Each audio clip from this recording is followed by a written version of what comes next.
Listen properly. Those municipalities that do best are not ANC-controlled municipalities. And I can name it here because there's nothing wrong with competition. They are often DA-controlled municipalities. We need to ask ourselves, what is it that they are doing that is better than what we are doing? And there's nothing wrong with us saying we want to go and see what Cape Town is doing. We want to go and see what Stellenbosch is doing. How do they craft everything? We need to be moving up the ladder of being good at what we do. Did President Cyril Ramaphosa just admit that the DA is outperforming the ANC in local government? Well, our Deputy News 24 Politics Editor Bongekile Macupe can believe it. It's not the first time that those 4,000 councillors heard what he had said, but I think what has been the discomfort was how it was said, because it was an open session. Maybe they would have loved to have it behind closed doors, that the public is not exposed to how their president spoke. But he was very firm, he was very direct, and I think it's something that needed to be said. Later in the show, sport editor Lloyd Burnard tells us why Cricket South Africa continues to back skipper Temba Bavuma despite his dogged injuries.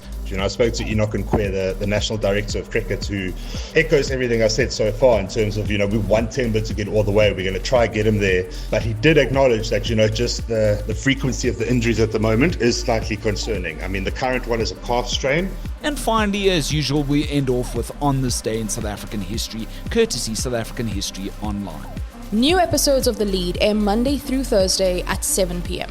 The Lead's broadcasting from Randburg and Pretoria this week. Please listen out as we go live from the Madlanga Commission of Inquiry. You can rate us 5 stars and hit like, follow and subscribe on Apple, Spotify and YouTube to be notified of our following episodes for the rest of this week. My name's Graeme Raubenheimer. This is The Lead and this is the South African story.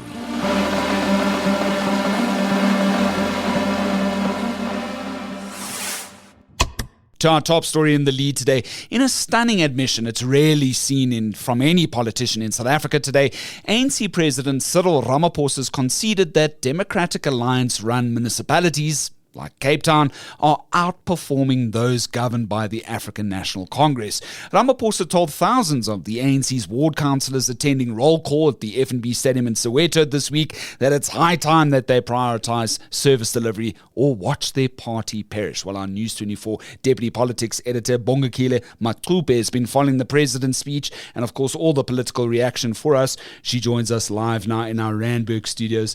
Danko, Bongekile. Hi. Thank you for featuring me, Graeme. Yeah, baby. I love it. This is the energy I want on The Lead. I'm so looking forward to our debut chat together.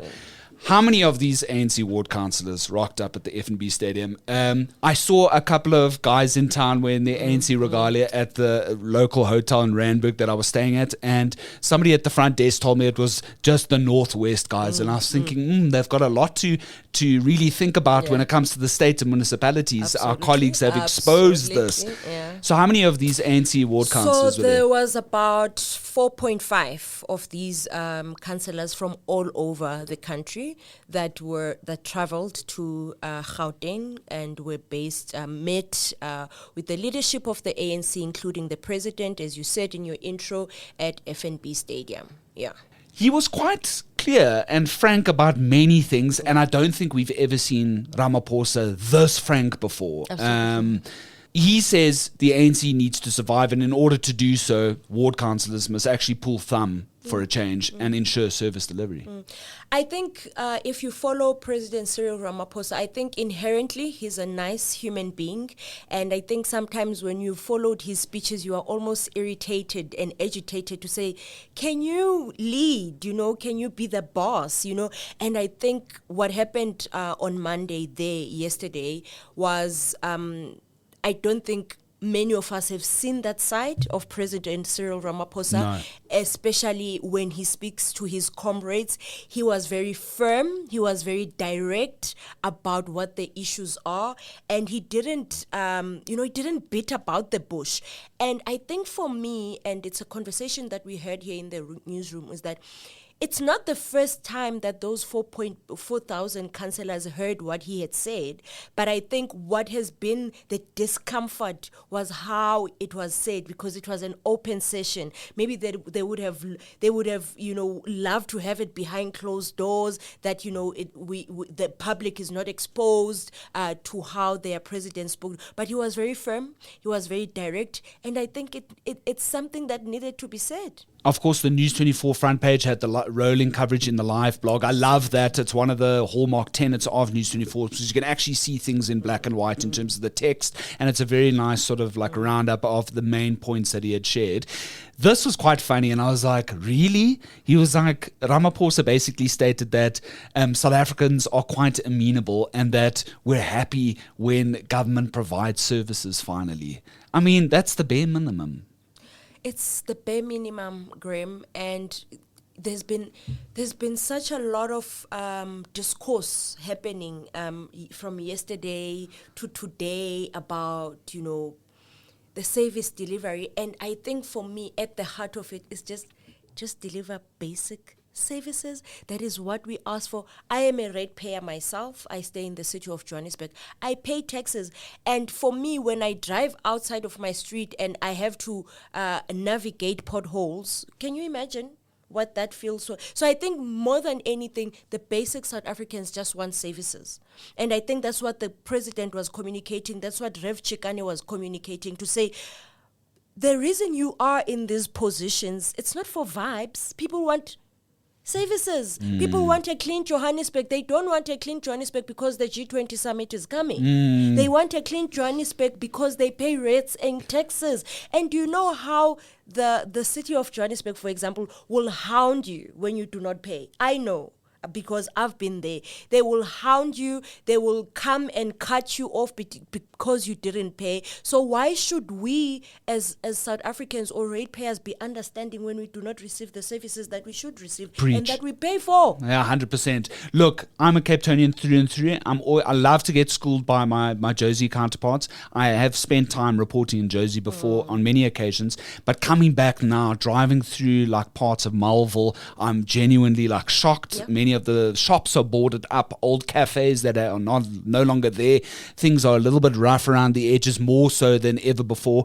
And I love coming back for that energy in the Josie air, but it's just feels like things are just falling by the wayside more than ever before, and I don't know how else to explain it. It's so, someone was sharing something earlier about how when Amos Masondo was still the mayor of Johannesburg, and that was like in the early 90s or 200, late 90s, early 2000s, yeah. Exactly. We were speaking about how, he was able to tar all the roads in Soweto, but still was servicing other parts of Johannesburg. And the thing about Johannesburg, Graeme, is the fact that it does not matter what your address is, right? It does not matter where you live. You could be living in the most expensive suburb in Bryanston and still go for 2 days without water. You could be living in Orange Farm, or you could be living in Soweto and still have sewer running down the street, right? So there is just no service delivery at all. Have you been to the CBD? Either tonight or tomorrow or by the weekend before I leave, I want to just drive through Hillbrow. I've been there for 1 or 2 stories in the past. George Corsi's legendary boxing gym, I've interviewed him there before, but I want to just go and see things again. Is it bad? You can't. I think you have to put like maybe 5 masks, because you can't even breathe. That's how filthy the Johannesburg CBD. And what do we say? We say this is a world-class city.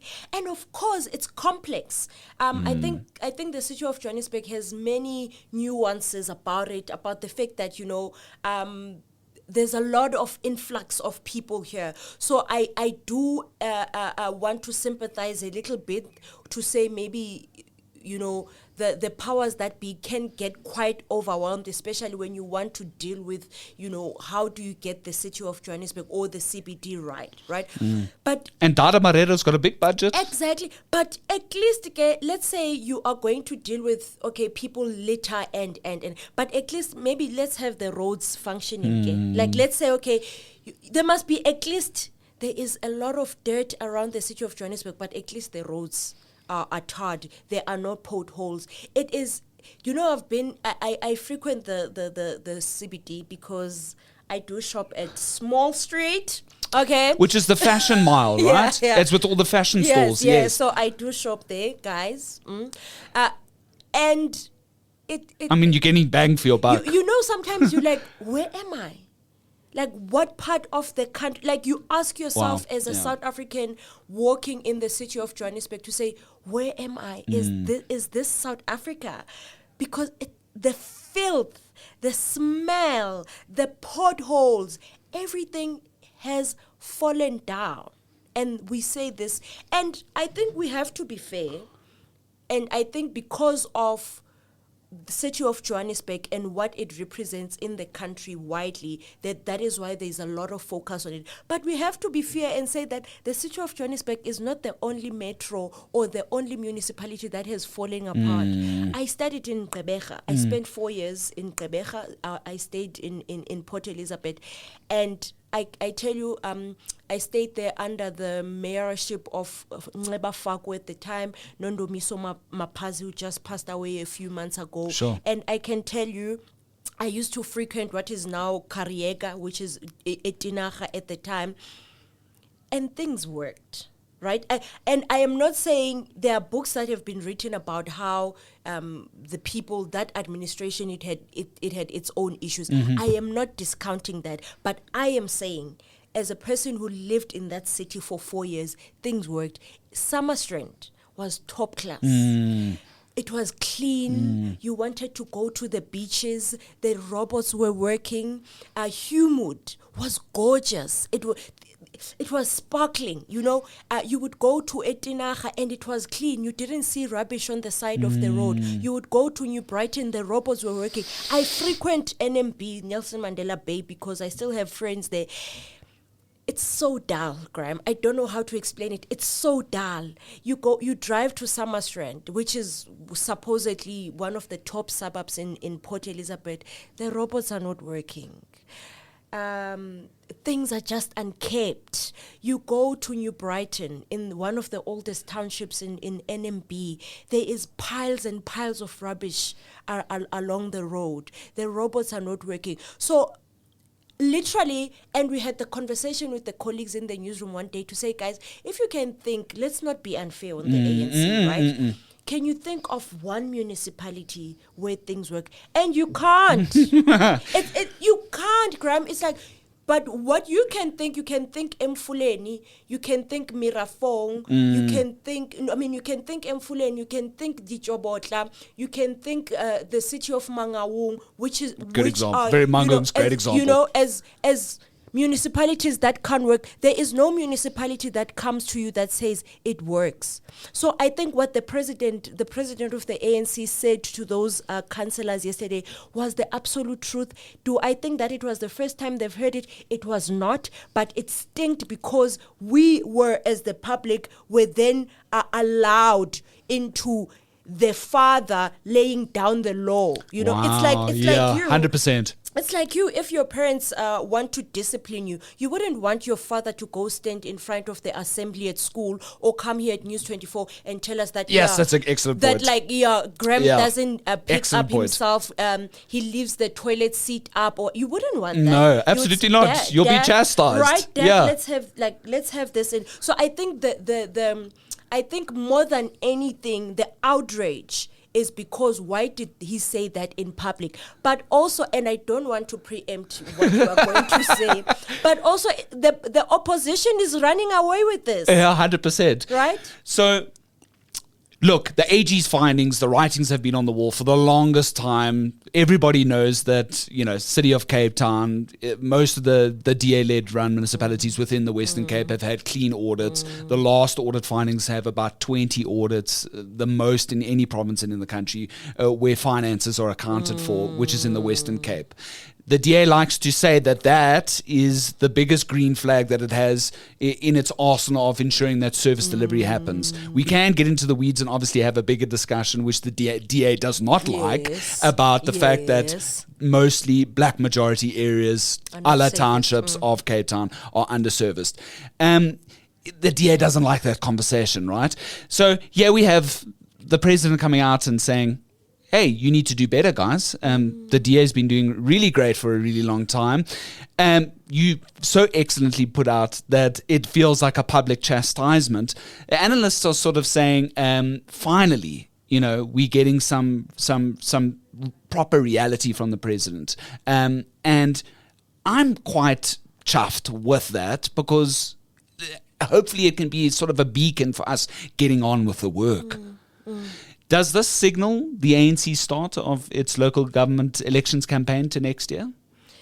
Of course, they did say that the over the weekend they had that special NEC, and mainly what they were discussing there was local government, and then the extension was the ANC roll call. So you can see that they are panicked because, you look at last year's election, I don't think they anticipated. Their leaders have said that they did think that they were going to lose power, but not to that degree. Right. So they already know what's coming, right? So they need to plan, and they need to do all of these things that they are doing. But I think for me, Graeme, it's planning and talking. We can do all that, my bruh. There's a war plan now? Oh, we've heard about this before. Listen, my bruh, we can plan, we can do, but it comes to the brass tacks. Right? Are people getting services? That's what it comes down to. 100%. And the ANC has been talking about renewal and whatever. Is there anything with you and me here sitting having a conversation that has given you an indication that this is a party that is on the path of renewal? There isn't, right? And we've heard a lot of these plans before, they just have different titles. And then now you come and say we are sitting down, we are talking, let's plan for 2026. I would even say it's quite too late. I agree with you 110%. I would say it's quite too late. The entropy is so bad, the rot is so bad, it's going to take you more than elections are going to be held later in 2026. So what? At best, they've got 9 months. No. And it's not that for me, and for me, Graeme, it's not that you haven't had an indication that if you don't fix your house, this is what's going to happen. Never mind what happened in 2021. We talk when Nelson Mandela Bay, when they lost Nelson Mandela Bay, that should have been a big indication at that point.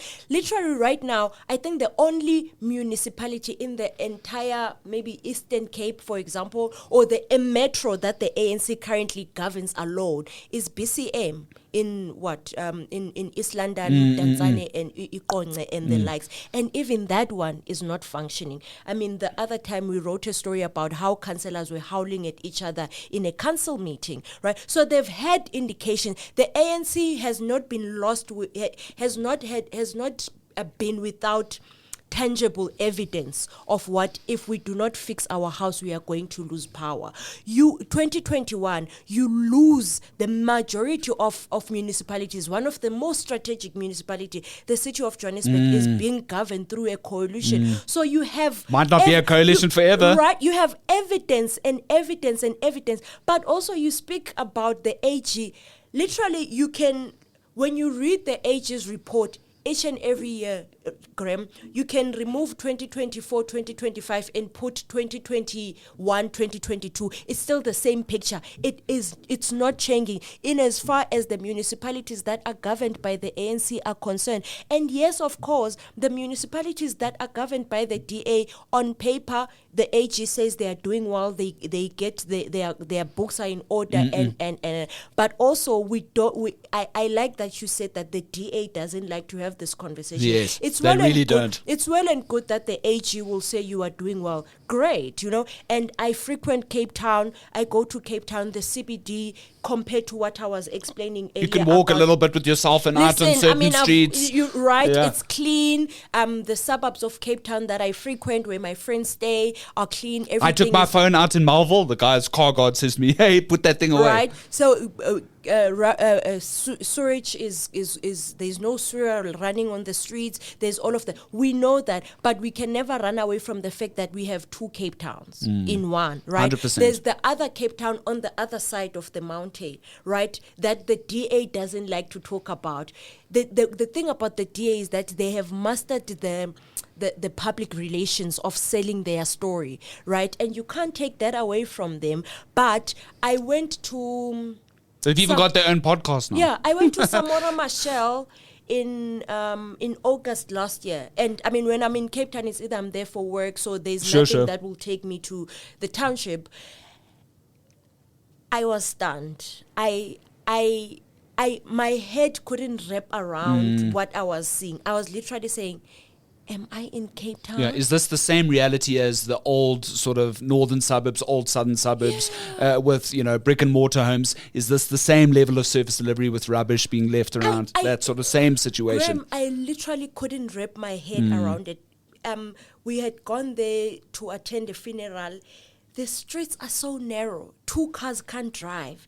There is literally, as you step out of people's homes, there is raw sewer running. There is water gushing out. People have put bricks so that they can get out of there. Yeah. And this was in Cape Town. And I was like... You basically, without even stating your name, I think of Nyanga with what you're basically stating. It was Samora Machel, and it's like, what do you mean? Is this the DA? Is this the DA that always tells us that where we govern well?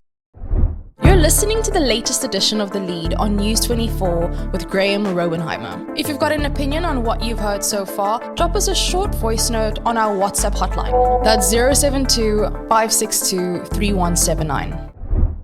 This is The Lead. This is the South African story, broadcasting right out of the heart of Johannesburg here in Randburg. In studio now with my colleague, Deputy Politics Editor Bongekile Macupe, chatting all things regarding President Cyril Ramaphosa's speech to the 4,500 ANC ward councillors in attendance in Soweto this week.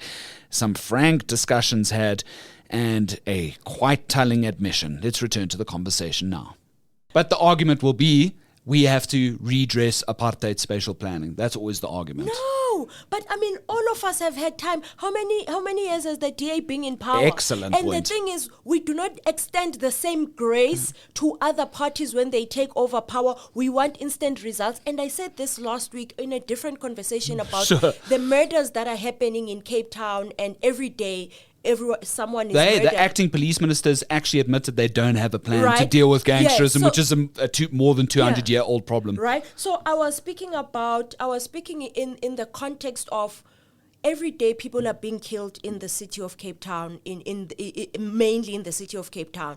And I was saying, I've never heard Alan Winde speaking about this. I've never heard Hill Lewis speak about this. And people were coming at me saying, yeah, I did see your thread, by the way. People were saying, yeah, police is a national competence. It's like, yes, you are telling me, I know that. But I was saying in the context of, we do not extend the same grace to other leaders. For example, in the Eastern Cape, when there were floods, the premier went to the initiation school to be with his kids because one of his kids has special needs, and there was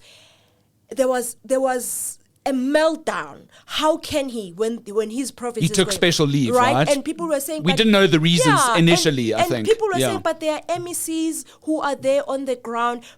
And then my context with the Western Cape was saying that I am not saying that Alan Winde must say this is what we are going to do. But has he ever even given a press briefing as the leader of this province? It's a good point, to say, we are concerned about this. Have you ever seen him visiting any of those homes where mothers or have lost their children children or Hill Lewis visiting. We've never. And I was saying that we do not have the same scrutiny that we have to Western Cape leadership that we have across other provinces. It's the same even with service delivery. We will take what the DA tells us about where we govern well. Can I give you my theory on Yes. this? Can I give you my theory on this? Please. Having covered it for such a long time in Cape Town, it's because the DA's media machine is so well oiled It when it is. speaks to the city of Cape Town and the Western Cape. A lot of former journalists are now sitting in positions there.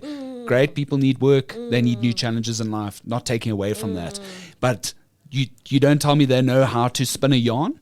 Exactly. So that's the thing about the DA. Like their PR, they've sold us this dream and a lie that where they govern well, but it's the thing like where you govern in the affluent suburbs, in the suburbs point. where the digital nomads are staying, you govern well so that you give them this false sense that they are still in Europe while they are in South Africa. But on the other side of the mountain, it's a completely different story. The kids don't have parks to play to. You know, the grass is growing. There's sewer, there's raw sewer.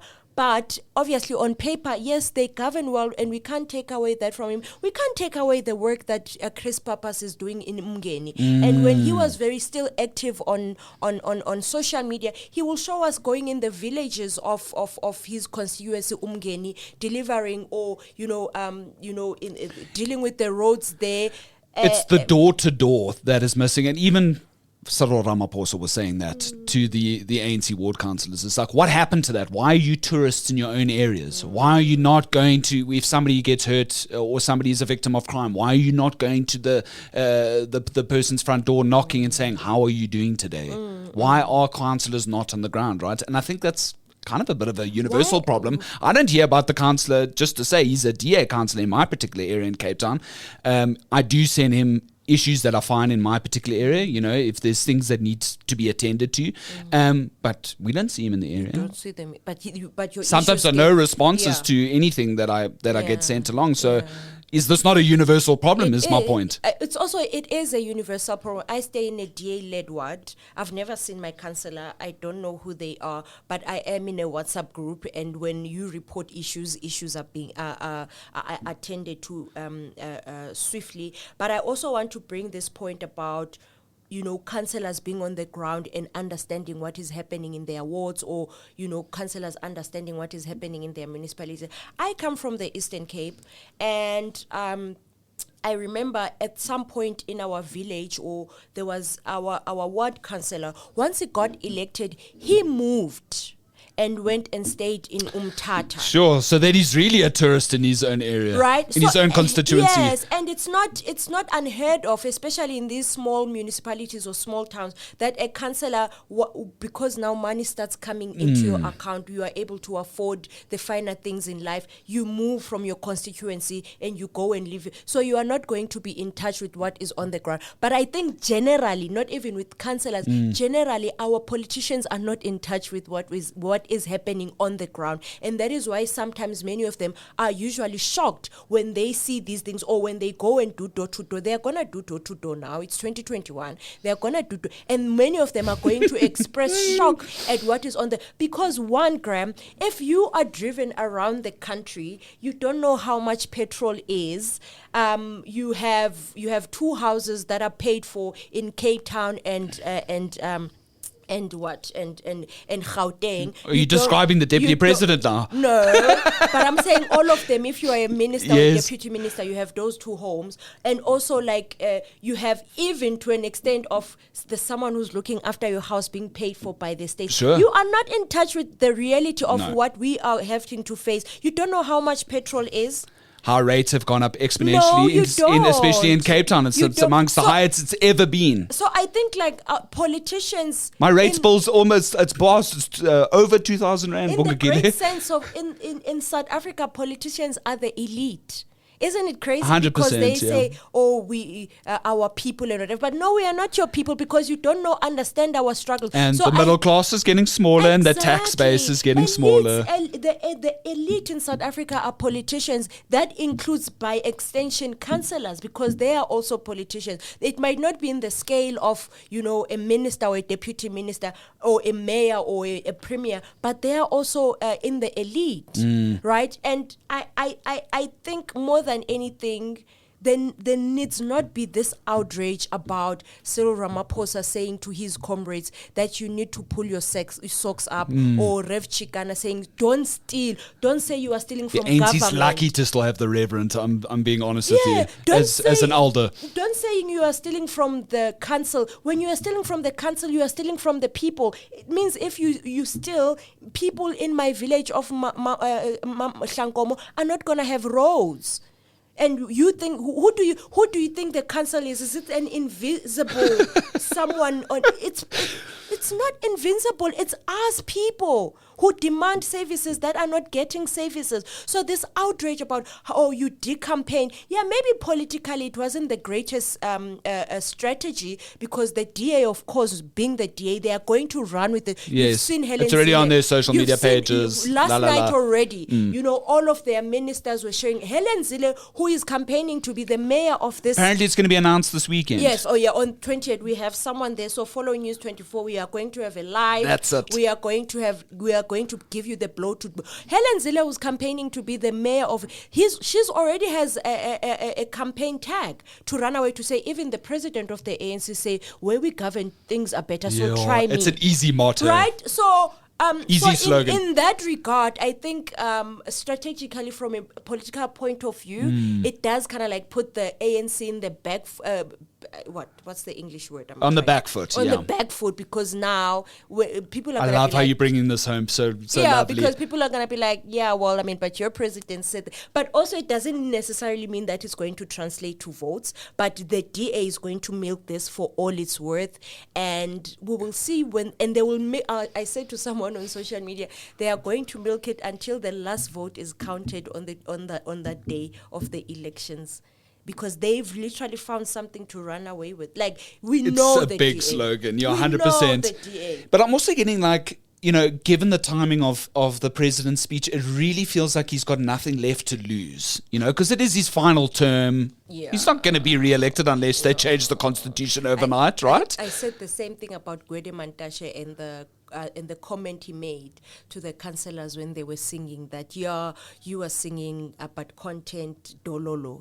I said also these people no longer, like, I mean, I think Gwede Mantashe has already said that he's not going to be standing for Apparently he's a PhD candidate. Yeah, he's not going to be standing for any position. We know the ANC constitution says... Yeah, he's going to be doing his PhD. We know the ANC constitution says the president can't have a third term, but I don't think, because they belong to this party, I don't think it's their intentions to want to destroy it and to want to kill Of course. it. But I just think, also I just think things needed to be said, but I think more than anything, like we were saying, the thing is, he's likely got nothing to lose. Because he even said to the councillors, Bongekile, just to sort of end off, we're having such a lacquer chat. He even says, if you're involved in corruption now, it's better to walk away now because we're going to come after you. I also found that very casual-like. It is casual, and we know that he's not going to come after anyone. In fact, if you read our story this morning that Siamtanda wrote, who covered... It's her birthday today, right? Yes, it's her Happy birthday, Siamtanda. Siamtanda, I love you, girl. She, in her story, actually, that she wrote today, she speaks about when the president was speaking about corruption. She then mentions all the people that were seated with him on the 100%. podium. The actual cabinet. Who in his cabinet or in the NEC who have allegations of corruption. She names Senzo Mchunu was there, Tembi Simelane was there, the deputy president was there, and all these people who have scandals, as this man himself, by the way, the Pala Pala thing, I mean, I think our colleague Alex Alex Mitchley wrote about how the headline reads, "The witness has come forth and stated that Ramaphosa was full aware of the money in the couch." So I don't necessarily, I think some of these things, it's nice when you speak about them and you say, oh, we are clamping down on corruption, or we are coming for you. We've heard it countless times. We know that you are not coming for anyone for corruption. But I think what happened was quite sobering. Even for those councillors. I mean, I think there's this video where they are such in a somber mood. They are not singing after Gwede had said. So I think they caucused and said, we are not going to sing. They are like they are sulking. It's like me when my 7-year-old daughter, I tell her stop that and then she sulks. Yes. But at the end of the day, it shouldn't even come to a point where someone is saying to you, Graeme, look at what Bongekile is doing. Do better. It's like us. Every day when you come to work, you know that you have to produce a podcast. No one has to push you. Your bosses don't. You know, 100%. When I come here, I know that I have a job to do. So why is it that you must be told how to do your job, or even for me it's a lack of accountability, Bongekile, benchmark, look at what EWN is doing and emulate, because they I know. I work up every day. I am coming to work. I get paid. I think we should bring that to that pedestrian level. When you are a Dada Morero, or when you are a Jordan Lewis, or whoever you are, when you wake up in the morning, you kiss your wife goodbye, you kiss your husband goodbye, you say goodbye to your children. You are going to work. What is it that you are doing? And if there are people in the organization, because I think politicians are easily attacked, or they get the flag because they are the face, right? But if they are in the departments or in your municipality, people who are not pulling up their weight, like the Ramaphosa said yesterday, deal with them. You have the powers. You are empowered by the law, even by the labor laws. Get the people who can do the job, man. And stop cooking the books, he says. Which I think is a stunning admission based on how we started this discussion with the situation in the Northwest and the revelations coming out there from the parliamentary oversight body that was led by Dr. Zweli Mkhize. That was just, oh my word, the shocking revelations of the councils there. I can't believe how bad it's gotten. I mean, actual councils hijacked by gunmen. You've got 2 different councils, 2 different mayors, 2 different speakers, 2 different deputy mayors, all vying for different positions in these councils. Graeme, I was processing Siam Tanda's stories, and I would literally stop and text her. I was like, are you sure? Is this? And she'd be like, yes. That's what. How do you have 40 Inkabis running the municipality? And demanding to be paid. How do you have an official who has moved from a municipality in Mpumalanga, moved to come to a municipality in Gauteng, who has been arrested, is fingered in corruption everywhere where she goes, but she continues to get jobs? How do we... Whilst the small towns are dying. How do we even begin to... How is it that we are still talking about Dijobotla now? 100%. It's been an ongoing story. I think as far back as 2021, correct, we've been speaking about a Dijobotla who's got 2 administrative heads, who's got 2 bank accounts or whatever. How are we still speaking about this even now? Yeah. Why are these things not being sorted and we actually give services to people? And I think the story that is missing, and I'm hoping that we can do it as News 24, is to actually go and spend a week in Dijobotla. Yeah, I'll put my hand up there. I'll join you guys. And say, if this mess is happening, are people even being serviced? And the likelihood is that they are not going. How is it that we are still speaking about Mfuleni? How many stories have been written about Mfuleni? I can think back to maybe 2009 when we've been writing stories about Mfuleni and how Siwa is literally Rosua. And Mangaung, one of the other capitals of this country, which has been under national administration, and even despite that remains in the red because they're overspending their budgets because there's a culture of just give me. Right. How are we still speaking about this? And also another point that comes to mind, Graeme, that I want to raise before we wrap up is the president speaking about, look at what the DA is saying. I think we've covered that. But also the president was in Cape Town for January 8, in January. And there's a video of him having visited the townships of Cape Town where he was commenting about raw sewer running on the streets of Cape Town. So it's also that sure, President, you can say that they must benchmark themselves, but are you saying they must also benchmark the fact that there are people that are not being Damn, saved? that is an excellent point. I think let's end it right there. You've made it full circle, Bongekile. I really appreciate you. That's Bongekile Macupe. She's our deputy politics editor here at News 24. We met for the very first time today, lead listeners, and she's now like one of my favorite people to speak to on the show. And we will be having many more discussions because you bring the fire, and that's what I appreciate about you. It's that Eastern Cape fire. Huh? Boo, boo, boo. Thank you, Graeme, for featuring me. Perfect. Thanks, Bongekile. Cheers. Trending topic. To our trending topic now, and we move to the sport desk. Proteas skipper Temba Bavuma's dogged injuries are certainly cause for concern these days, especially following the team's successive ODI wins over the Aussies and the English.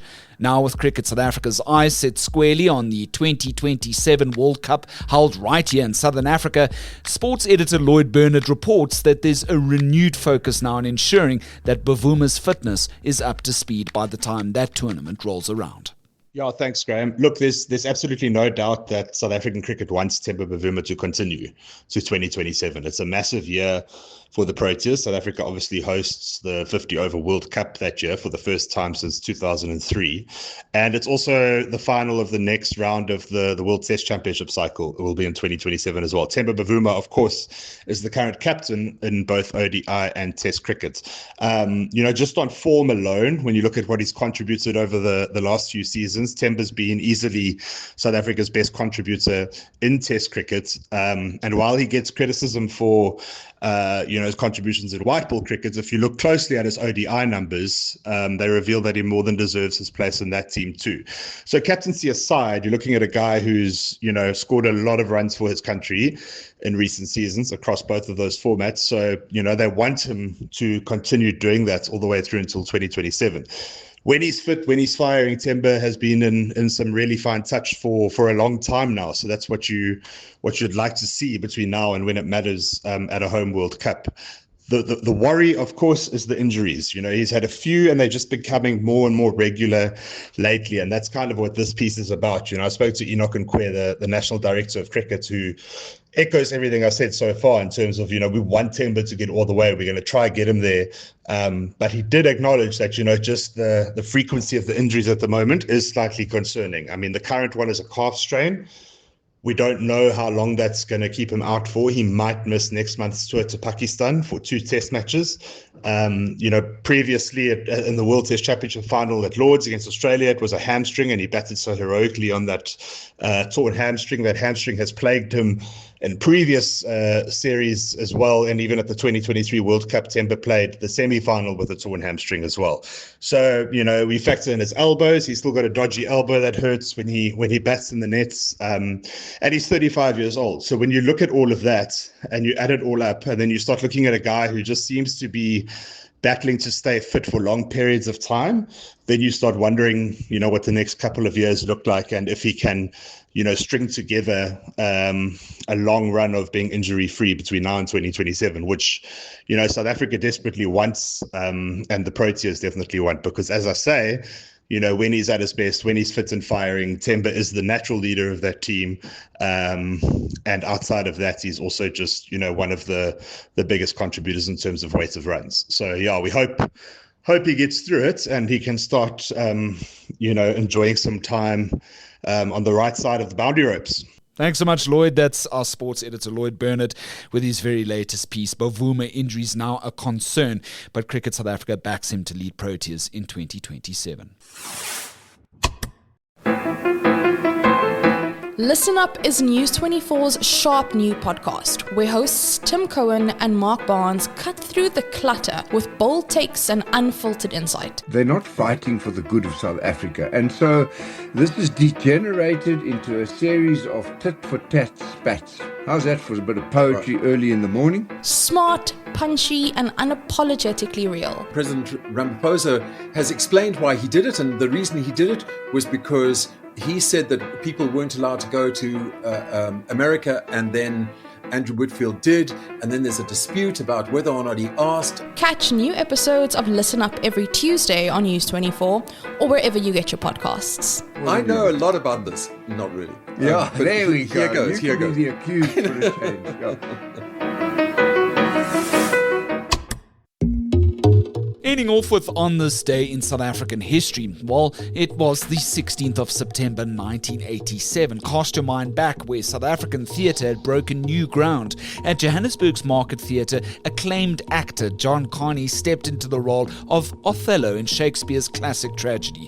The production was directed by Janet Suzman, the award-winning actress and co-founder of the Johannesburg Market Theatre, which was known as the country's theatre of the struggle during apartheid. According to South African History Online, the casting was historic. For the very first time in this country, a black actor had played the Moor of Venice in an era when stages like Society was still scarred by segregation.